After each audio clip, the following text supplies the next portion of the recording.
She'll come up and explain it. Oh, hallelujah, 'cause I couldn't- Okay, good afternoon, everybody. Welcome to the Sarpy County Board of Equalization meeting. Today is Tuesday, May 19th. It's 3 o'clock. Copy of the Nebraska Open Meeting Act rules are on the north wall of the boardroom. Anyone who wants to come up and speak either during the public comment session or under any agenda item, would request that you come up front early and then make sure you identify yourself to the clerk so we can put it on the public record. If you haven't already, please silence your cell phones. And let me introduce really quickly, we got the 5 members of the County Board of Equalization present. Our county treasurer's here, and so is our administrator, and Tabby Belushi's running the con, and the secretary of the meeting. So please stand for the pledge. I pledge allegiance to the flag of the United States of America and to the republic for which it stands, one nation, under God, indivisible, with liberty and justice for all.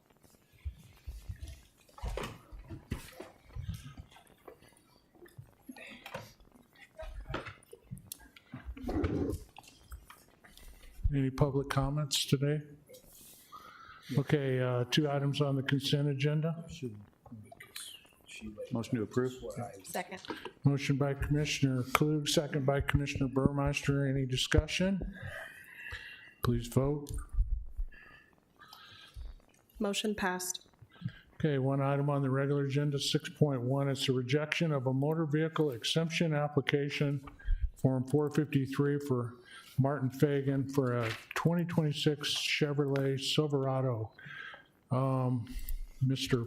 Fagan here. Sir, would you like to address the board? Yeah, sure, that's it. Hi, I'm Martin Fagan, forging through this process. First year doing the veteran exemption. I started this process in January, got my application in, decided to purchase a vehicle in March, vice renewing my vehicle in April. Up front, and I'll be honest, I didn't know there's a hard and fast 30-day rule because I bought many vehicles and the dealership sends the paperwork in when they send it in. I showed up at the DMV. I know there's penalties for filing late and I've never had to pay a penalty before. So there's been an expectation of that would be the case.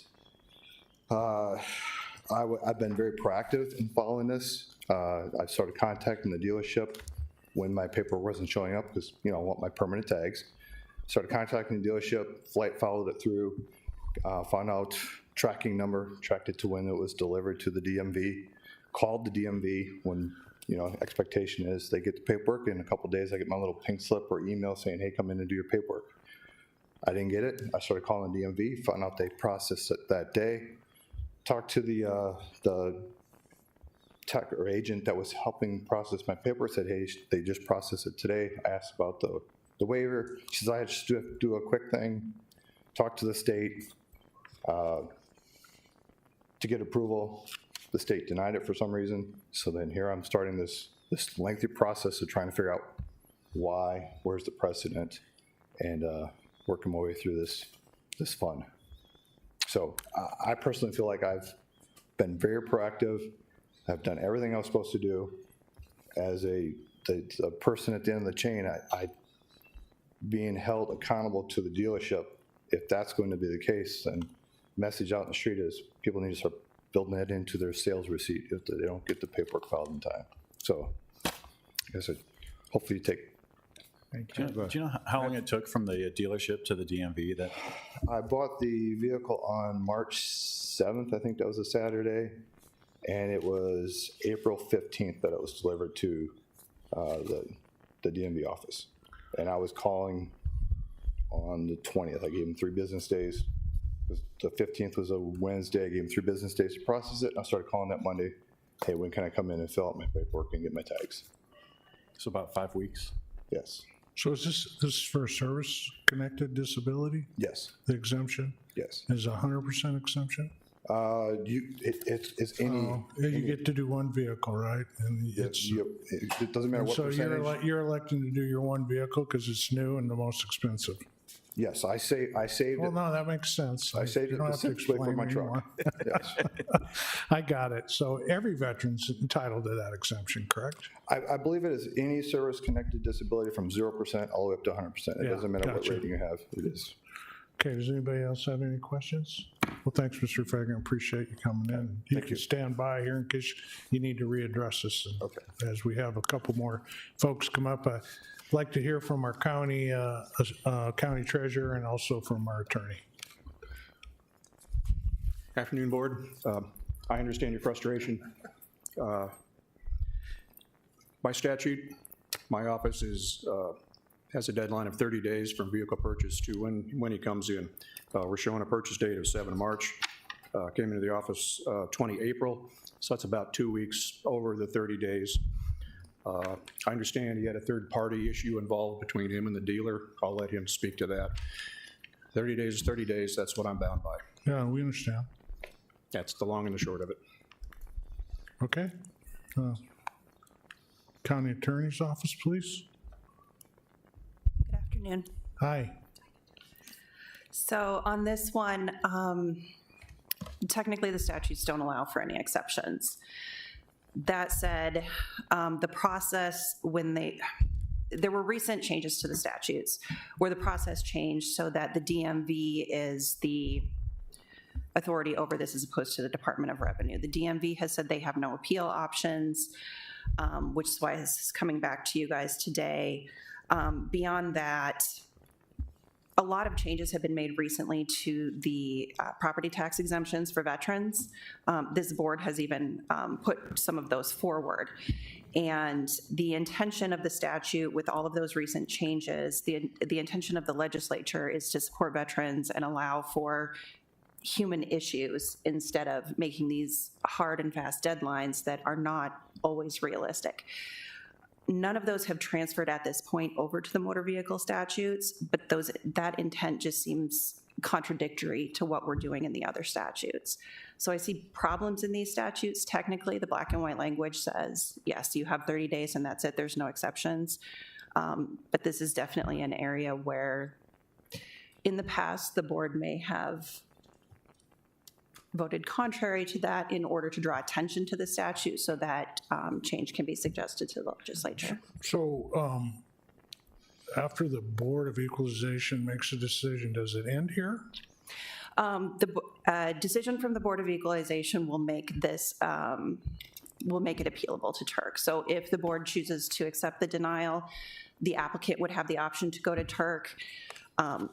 If the board approves it, in theory, the state could appeal it, although in the property tax statutes, there's specific authority for the assessor to appeal. There's not really that kind of authority in the motor vehicle statutes. But in theory, I think the state may appeal it. So if we approved the exemption and then the state of, I guess it would go to Turk, right? Yes. Well, that could take 3 years, essentially. So meanwhile, if a veteran has a second vehicle that he doesn't want to get exempted because he wants to get his first vehicle exempted and he waits for 3 years, he could potentially lose all 3 years, the year that's appealed and then the subsequent ones, or I guess he can file Well, next year, right? Yeah, he would have to file next year But he'll regardless. lose 1 year for sure, right? If he doesn't file for a second exemption.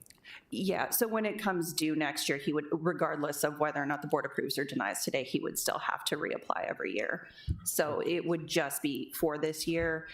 Theoretically, if the board approves it, that would mean it was exempt until Turk reversed that decision. If it takes them 3 years to reverse, then he wouldn't have Well, paid so until that point. I'll just say this with the standard caveat attached. I'll always side with the veterans, okay? Doesn't mean the state will agree with me, and there's no guarantee that it's going to work out in the long run, but I think it would behoove this board to send a strong message to, in this case in particular, for crying out loud. Yeah. You can only control what you can control, right? It's true. So the whole 30-day thing is a little obnoxious to begin with. But I'm not blaming the state senators, although, they could have been a little bit more lenient in their language to account for instances like this. So Yeah. it's good to know, though, that we actually get to make a decision, and it may be left to stand. So that's usually not the case. So fingers crossed that happens. Any other comments? My comments would be, and you had given us some information via email, which I thought was very good advice, and that's what I'm going to end up doing here. But something that just came up is, so what does the taxpayer do for this year? Because I think I know where this board's going with this, and the state needs to change and have at least some flexibility put in. If they want to keep their 30 days, that's fine, but they have to, do they even have a form where a person could do? No. Because in what I read from your email, there was a comment made that the person at the DMV or whatever they're referring this back to us to make a decision, and we really don't even have the authority. It's really their call, the way I look at this. But having said that, the other thing that I found funny was that they have no way of even addressing this, and it's their statute.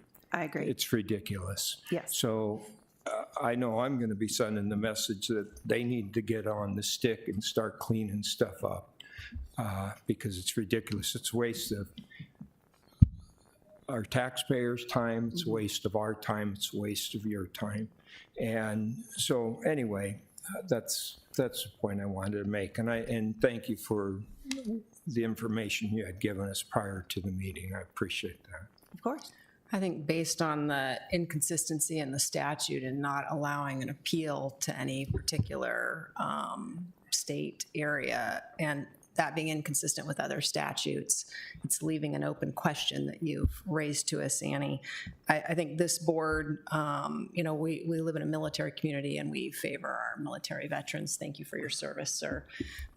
And based on that, I'm going to move that we approve the application. Second. Okay, I have a motion by Commissioner Burmeister to approve the exemption application, and a second by Commissioner Warren. Any further questions or discussion? Okay, please vote. Motion passed. Thank you, sir. Okay, no need for an executive session. All agenda items have been addressed as published, and the Board of Equalization is adjourned.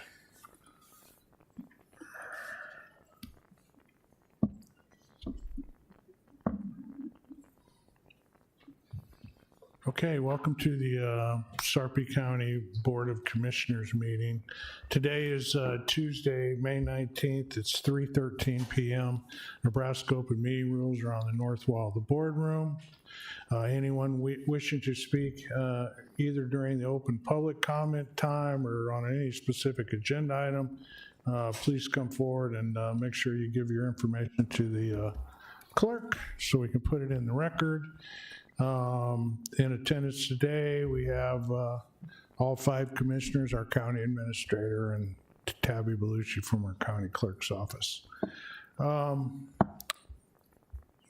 Any public comments? Okay, commissioners' comments. Nothing. Nothing, thank you. No comment. I'm a little confused. Is Memorial Day this weekend, this Monday already? Okay.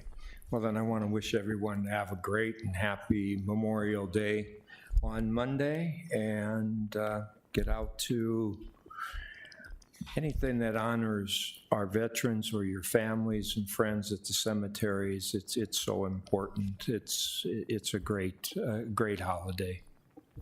No comment, thank you. Okay, thanks for the comments, Commissioner Mixon. And we'll get right into our consent agenda. We have 7 items Unless any of the commissioners want to see an item moved to the regular agenda, I'll take a motion to approve as well. Motion to approve. Second. Motion by Commissioner Warren, second by Commissioner Klug. Please vote. Motion passed. Okay, on the planning and zoning agenda, we have two items. They both pertain to the same property. So I'll read them into the record. We'll have one public hearing and vote on them separately. 6.1 is a public hearing and resolution 134 for rezoning RS 72 Single Family Residential District and IL Light Industrial District to AG Agricultural Farming District on a property known as the 20 Club, which is located generally just north of the Platte River by 8th Street and Allied Road. The applicant is the 20 Club, Inc. 6.2 is the resolution that issues a special use permit for the same said property. So at this point, I'll turn the public hearing over to Robert LaRocco, our planning director. Robert. Thank you, Mr. Chair. Yeah, so just to recap, this is a rezoning from light industrial and RS 72 district to AG district, and a special use permit to allow commercial recreation area on 67.44 acres of property, commonly referred to as the 20 Club. Take note here that the parcel or the property is actually comprised of two different parcels. You see the area that was typically or is typically considered as the 20 Club. East of Highway 75. It also comprises this parcel to the south that's actually adjacent to the Platte River. That area is located entirely within the floodway. It is not developed, it's not intended to be developed, but it is being included as part of the special use permit as a part of the original parcel. As I noted, this is the long-time existing commercial use on the site. I should also note that there is an existing landscaping company that's also located on the property. Take this down to the site plan. In this instance, this area of the map is north. So what we have here on the site are 4 different cabins, as well as a rented structure and lean-to that are being used for an existing landscaping company. The applicant is proposing to allow the commercial recreation area for a couple reasons. The first is that there is a existing cabin here that was damaged in the 2019 flood. That property owner would like to be able to rebuild the cabin, but because of the damage that was sustained and the other cabins that exist on the site and the underlying zoning, that would not typically be permitted today. So what the applicant and working with the county planning department has determined is that if we kind of bring the property back to its original state in that AG district, it would accomplish several things. First, it would allow the property owner to rebuild their cabin.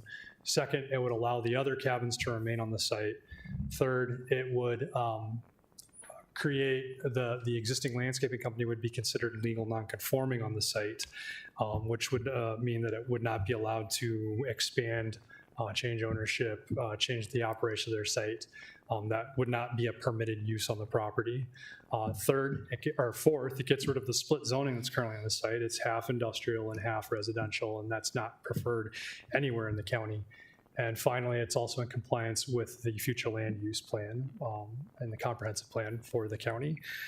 So we feel like doing this, it really gets the state or it gets this property back to an original condition on the site, and it allows for the existing uses to maintain on the property. So the request is in compliance with the future land use plan, is in compliance with all Sarpy County zoning regulations. One thing that I do want to note here, though, is that the site is not currently, or this portion of the site is not currently located within a floodplain. As I noted earlier, the southern portion of the property is located within the floodway, but this area is not. So what that means is that when that property owner should choose to rebuild their cabin, they would not be required to comply with floodplain development regulations. We are going to strongly recommend, we cannot require, but we strongly recommend that that property owner do comply with floodplain development regulations. In this case, that would mean elevating the structure when they bring it in. The reason for that is we have strong reason to believe, we've seen draft maps that would place this site within the flood fringe. So those compliance with those floodplain regulations will be required eventually anyway. We'll continue to work with the property owner to ensure that building permits and all proper permitting are obtained in order to rebuild the cabin. But with that, staff is recommending approval of the rezoning from IL and RS 72 to AG, and approval of the special use permit to allow commercial recreation area with the conditions noted in the recommendation report. Staff is available for questions at this time. I just have one comment. Sorry. One comment. You said you would strongly recommend that it be built up. That's correct. When we have, you said we don't have the authority, don't we have the authority in what we're doing here on changing the zoning? I mean, what if we don't change the zoning? Floodplain regulations are not a zoning district. So they're a function of FEMA essentially. So they're not applicable zoning yet. So we would only hold any resident to the applicable zoning districts. So, you know, in conversations with them, we've said, yes, you're right. You're not technically in the flood zone, but we do expect that you will be, and we already know that these problems exist. So we strongly recommend it. Unfortunately, that's the limits of what we're capable of Okay. requiring. Okay, you answered my question. Great, thank you. We appreciate you providing individualized guidance because those regulations are complicated and difficult, and it's hard sometimes for residents, including county commissioners, to understand what's going on there. So I appreciate that. Move to approve. Okay, we got a public hearing still. No. Is there anybody I'll here? withdraw. That's okay, though. I appreciate that.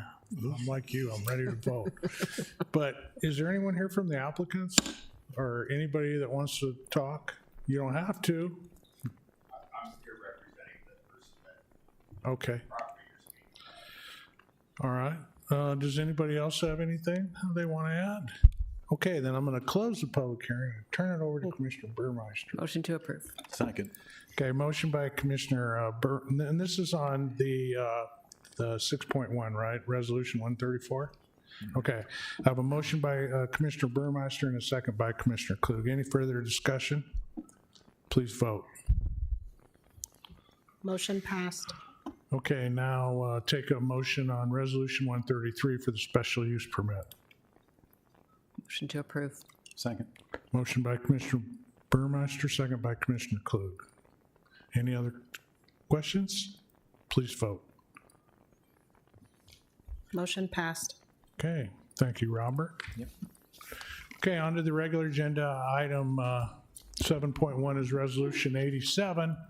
It's the Sarpy County Visitors and Tourism Advisory Committee bylaws that was tabled April 28th. Beth Garber, Assistant County Administrator. Thank you. The Visitors Committee was established to advise the county board on administering the proceeds of taxes provided the county by the Nebraska Visitors Development Act. The committee provides recommendations that support tourism development, attract visitors, and enhance the local economy. The bylaws in your packet identify 5 board members or 5 committee members. I believe that could be requested to change to 6, so we are prepared for that change. Okay. Any questions for Beth? Motion to approve.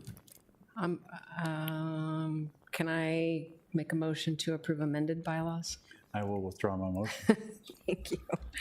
I'll make a motion to approve the bylaws with one amendment. As of the date of the bylaws, the committee is comprised of 5 members. The committee shall transition to 6 members, and that shall occur through new appointments. I will second the amended motion. Okay, I have an amended motion by Commissioner Burmeister and a second by Commissioner Klug. Any further discussion or questions? Please vote. Motion passed. Okay, 7.2 is Resolution 106, appointing Becky Jackson to the Visitors Committee for a term of 1 May 2026 through April 30th, 2030. And this was also tabled. Beth. Thank you. And Becky is here today, so thank you, Becky, for your attendance. But Becky Jackson is the manager of community health at Nebraska Medicine, where she leads initiatives that improve health, well-being, and quality of life across the organization's service area, including Bellevue Medicine. Her extensive knowledge in grant management and community programming will be extremely valuable to that committee. So we're excited to have her there, if approved. Would you like to make any comments, Becky? Sing your high school fight song, maybe? Thank you for the opportunity. Thank you, Beth. I appreciate that. I've been a member of the Sarpy, resident of Sarpy County for the majority of my life. My dad moved here when he was stationed at Offutt Air Force Base. I have really extensive experience in a lot of the areas that I think this team and this committee gets to impact. But also, I am a sports mom. I have extensive experience traveling all across the region and country for sports with my kids. See a lot of connections that this group could really make. So appreciate the opportunity to potentially serve in some of the other capacities that I do. Well, thank you for stepping up to serve. We appreciate it and look forward to great things coming out of our tourism committee moving forward. Okay. Motion to approve. Thank you. Second. And thank you. Thank you for volunteering. A motion by Commissioner Warren, second by Commissioner Mixon. Please vote. Motion passed. Thank you. Thank you. Okay, 7.3 is Resolution 136, Professional Services Agreement with Lockton for Sarpy County Employee Benefits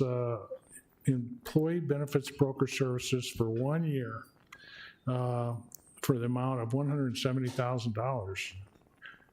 Jody Riddell, Human Resource Director. Good afternoon, Commissioners. In early March, the Purchasing Department issued a request for qualifications for employee benefit broker services. The county received 9 submissions, and Human Resources and Fiscal independently evaluated the proposals. Following interviews and final evaluation, Lockton was unanimously recommended as the firm best positioned to partner with the county.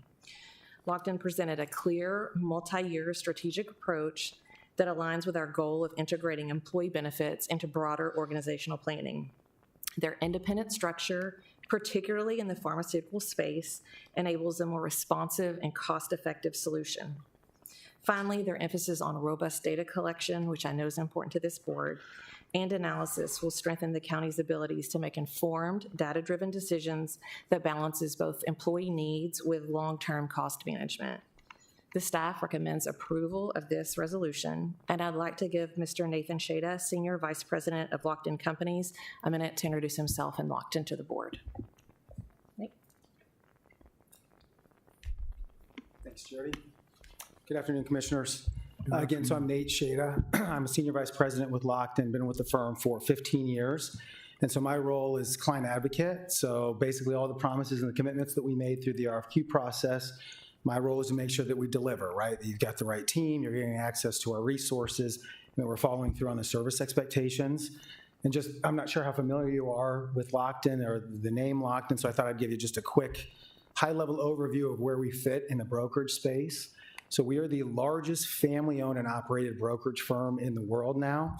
So I always tell folks, if you look at the premium placed in the market, 60 to 70% of the premium placed in the market is done so by the top 20 brokers. So the market share is very heavy in the top if you're looking for leverage with the carriers, right? And so if you break down the top 20 brokers, there's 7 publicly traded that have a stockholder that they're appeasing. There are 12 private equity owned that have an investor that's looking to get some out of that relationship. So that's 7 and 12, that's 19. There is 1 family-owned broker left in the top 20, and that's us, that's Lockton. So we're number 9 on the list of top 20 brokers. So we like to think we're the best of both worlds and that we bring those resources that you need as a large self-funded plan, but we can deploy our resources differently because we're family-owned and operated. And just as a self-funded plan, you know you're in the insurance business, right? You've got your own plan that you're trying to manage. And so some of the resources that we think are very important that are specialty resources that we bring is an actuary to support Dan with all things financial, projections, targets, setting contributions for you all and for the employees. We've got a wellness consultant, so we know Sarpy's bringing wellness back, and so she's going to help support you in how do we develop the right plan, how do we incentivize employees, and how do we manage that long term. we've got communication specialists. To Jody's point, we have a pharmacy consultant, so pharmacy is changing so quickly. We've got a person that's just dedicated to looking at pharmacy and how we're going to best manage that. We've got a compliance attorney, and then a stop-loss consultant as well in terms of specialty practices. We have a data warehouse, we call it InfoLog, so we're going to be pulling your medical and your pharmacy claims data and then introducing your demographic data, so gender and age factors to say, okay, what's the baseline of your population health, and anything we do on a wellness front, how do we measure that and make sure that it's having the right impact, right? Are people going to the right place to seek care? Are we helping manage their education around how to best utilize healthcare, things like that? And then finally, our independence we think is important. So Jody mentioned this as well. We don't have a pharmacy coalition. We don't have like a group captive. So we're not pushing you into something locked and created. We are fully independent and just looking at what's best for SARPI and your employees. So we're excited. We think our resources will hopefully have a great impact for you and your employees, but happy to answer any specific questions you may have. Questions? Questions? Thank you. I have a couple, Sure. if that's okay. Yeah, Have you done business in Sarpy County before? I have not. Lockton has. For the yes. county? Yeah, Lockton has a few years ago, yes. The wellness, right? Yes. Okay. Not speaking for the board here, just giving you my 2 cents. So Sure. maybe put this in your cross-check. Okay. Not because I'm important, but just because I'm one of 5 opinions up here. I like wellness. I think there's goodness in it, but we have to find a way to monetize it to make it a successful program. Yeah. Voluntary programs, we've tried and failed. And so I don't know how you do that, and I'm not going to suggest ways. That's your job. Yeah, but appreciate the that's a challenge for this. We're an aging workforce for the most part, and people appreciate their privacy. And so wellness kind of eats into some of that in many ways. So that's going to be a big challenge for you moving forward.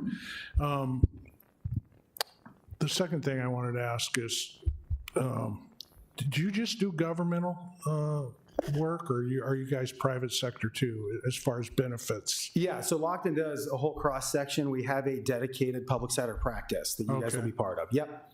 And then, so does that include 501Cs as well? Yeah, yep. And so the whole range? Yes, yeah, so we bring best practices. We hopefully help with some ideas around banana peels that you can avoid with what other clients have done. Okay, Yep. well, thank you. Congratulations on your selection. Thank you, appreciate it. Okay, motion from somebody? Motion to approve. Second. Okay, motion by Commissioner Klug, second by Commissioner Mixon. Any further discussion? Just one last comment. Jody, thanks for, and did somebody sit on the selection committee? Was that you, Commissioner Klug? Anybody from the board? Well, thanks to whoever was on the selection team for your hard work. Appreciate it. Please vote. Motion passed. Okay, item 7.4, our last item is on the regular agenda is a professional service agreement with Barry Dunn McNeil Parker LLC for the Sarpy County Strategic Plan in the amount of $118,800. Bonnie. Good afternoon, Commissioners. Recognizing the importance of strategic planning and long-term planning, this board prioritized developing a master campus plan and a strategic plan. The master campus plan is underway, and that's led by Clark and Anderson. As for the strategic plan, the purchasing department opened 11 statements of qualification from prospective consultants. The top 3 were interviewed by Commissioner Klug and representatives from administration and HR. Barry Dunn, McNeil, and Parker was unanimously identified as the most qualified firm and best fit for Sarpy County. Barry Dunn will develop and facilitate the strategic plan with completion anticipated by January of 2027. This is a 3-year engagement, and it also includes ongoing support after the plan is developed. The total fee for the agreement is $118,800. Barry Dunn would begin work immediately and hold a project planning meeting, followed by various engagement and kickoff meetings with broader participant groups. Developing the master campus plan and the strategic plan demonstrates your commitment to doing big things and through thoughtful long-term planning and continuous organizational development. County Board, thank you for your support of these 2 initiatives, and I'm available for questions. Questions for Bonnie? Motion to approve. Second. Motion by Commissioner Warren and a second by Commissioner Klug. And you were on the selection committee. Yes, I was. Well, thanks for doing that. Okay, any other comments? Please vote. Motion passed. All right, brings us to 8.1, or item 8, which is executive session. For the protection of the public interest, I move that we go into executive session to discuss potential litigation. Second. Have a motion by Commissioner Klug and a second by Commissioner Mixon to go into executive session. Please vote. Motion passed. It's now 3:35, and we will go into executive session where our discussion will be restricted to potential litigation.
All right.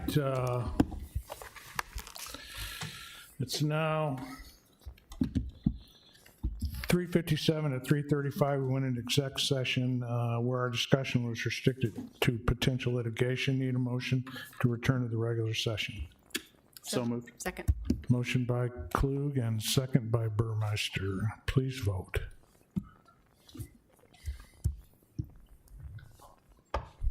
Motion passed. Okay, all agenda items have been addressed as published, and the Board of Commissioners is adjourned.